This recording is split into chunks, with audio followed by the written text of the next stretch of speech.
Vieš, v čom je náš kurz veliteľa námorného rekreačného plavidla výnimočný oproti ostatným kurzom na trhu?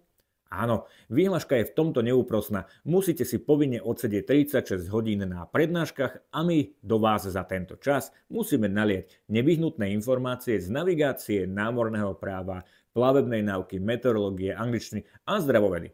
Toto robíme všetci a ja verím, že všetky školy rovnako poctivo. Následne máte čas na prípravu na skúšky, ktoré sú po cca 2 až 3 týždňoch od kurzu, aby ste mali všetci čas tie informácie vstrebať. No a tu prichádza ten rozdiel. Našim cieľom totiž nie je odučiť a odskúšať. Našim cieľom je vás to naozaj naučiť, preto vždy pred skúškami robíme doučovanie, kde si prejdeme všetko, čo sa ukázalo ako nejasné.